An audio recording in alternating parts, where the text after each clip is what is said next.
Hi everybody, Jess-c here from jessiebanks.com, and I'm back with the coloring video. I've learned my lesson. I will record the coloring when I record the card processes. This is from MFT's Magical Dragons, and I did a card for their sketch challenge last week. And I recorded the card process, but I didn't record the coloring because I colored it on my couch. So I stamped it out again on Copic Express It blending card with Memento Desert Sand ink to give it a no lines look once you're finished. I'm starting off with Y15. Sorry, my big head's bugging in this video too. My glasses are in the corner. Anyway, random thoughts, sorry. So I'm going in and I'm laying in all of my darkest shadows with my Y15.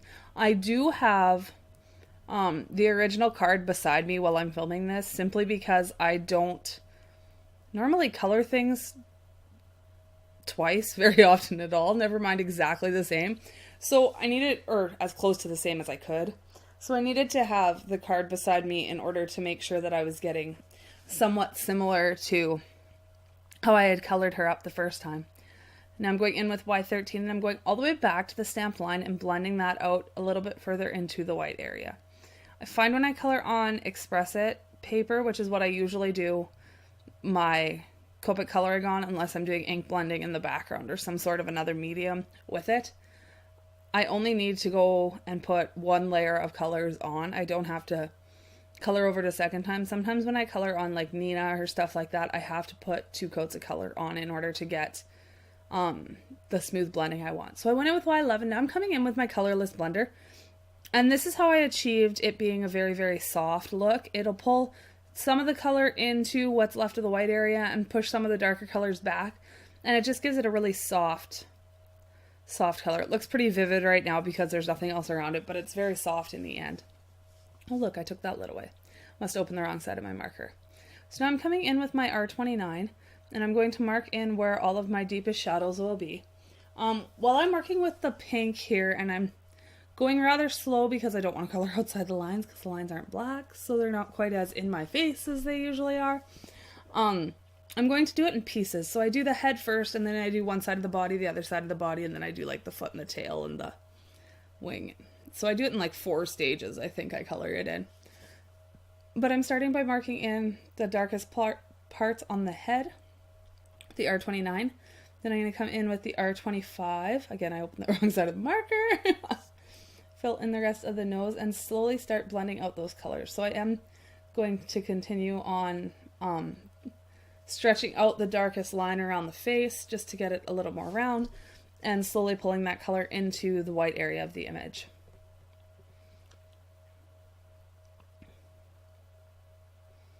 When you're doing the no lines technique, the big thing is to just take your time. When I first started doing it, I would stamp the image out in black and color it first. Then I would stamp it out in the desert sand and color it a second time following what I did the first time, just to make sure that I had everything right. So that's one tip that could help, I guess. RV23, and again, we're just pulling everything in a little bit further. With the pink as well, I do RV21 here next. And then I go to RV10, and I do use the colorless blender as well, again, just to give it that softer finish to all the colors. And she looks so funny right now because her eyes aren't black. I actually, after I finish coloring her face in, I go and mark in her eyes because it drives me crazy when they have no eyeballs. I don't know why, it creeps me out. So I'm like, Kate, must put the eyes in. Which starts to bring her to life right away. So, you can see how I'm showing you there, the difference. Then I find my Copic multi-liner in a 0.3, and I go and I pop her eyes in. And then she starts to look a little more alive, and not quite so creepy. So again, I'm just going to follow that through for the next round of colors here, or side of colors, and start mapping everything in with my darkest.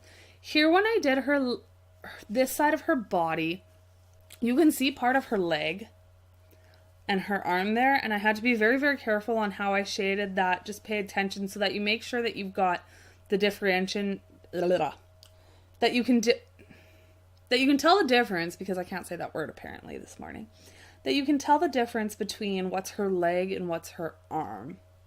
Because it would be very easy to run that all into looking like it's just one piece.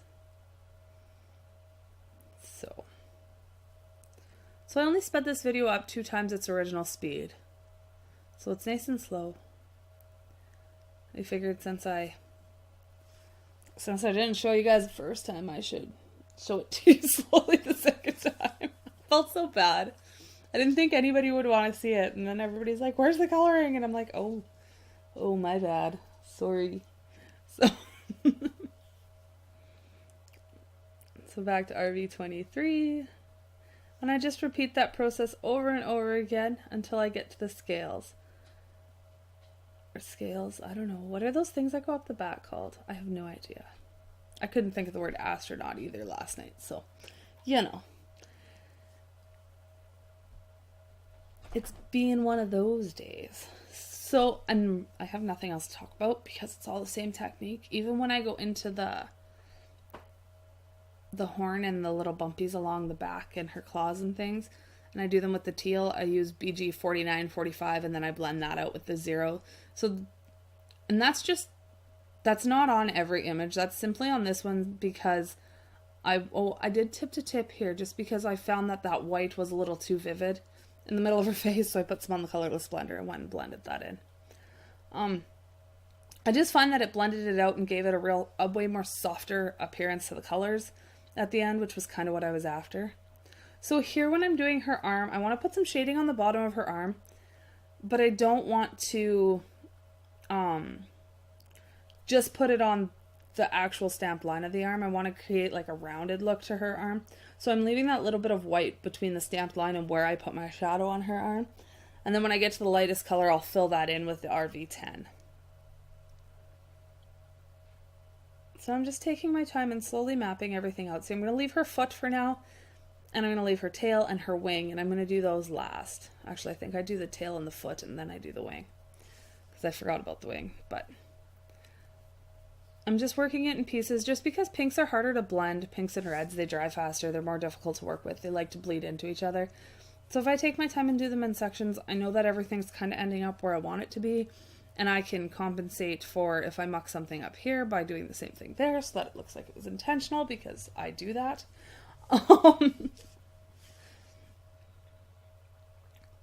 We're just slowly blending all of that out, being very, very careful around her claws there so that we get them in and I don't color them pink on accident. RV23, RV10, opened up the wrong side, threw the lid across the table. See, it's not all smooth sailing. Put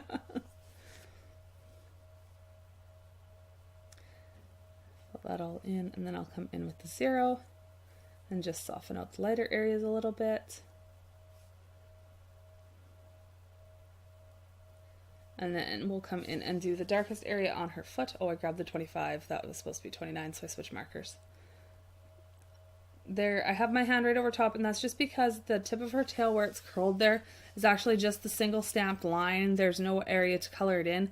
So I wanted to hold my pen as vertical as possible so I could get the thinnest line that I could to make that little curl.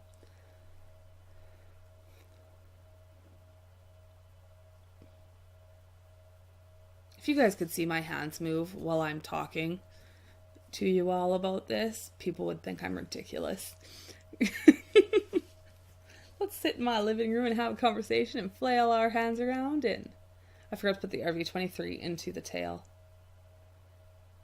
And I didn't turn the RV21 cap around. See, I was a mess when I filmed this, apparently. RV10. A little bit of 0. And then this is the next day, because I had to take my son to something. Oh, his birthday party. And I didn't get a chance to finish it that night, so I'm doing this the next morning. That's why the lighting's a little bit different. So we're coloring in her wing, and I'm just following the same technique as before. The reason why it's dark at the top corner is that's kind of where it all pinches together. It doesn't really pinch, but it all comes to that point, so I made that the darkest point.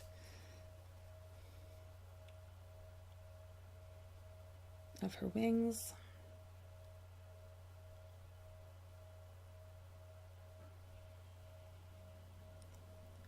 And then some RV10 and some 0, and then we'll do her, all the blue on her, and she'll be done.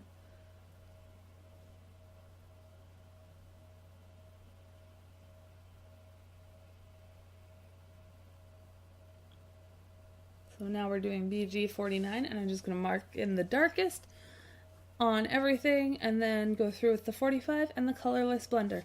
I did include a picture of the finished card again at the end of this video, and I hope you guys enjoyed the coloring, and I'll see you all next time. Bye for now.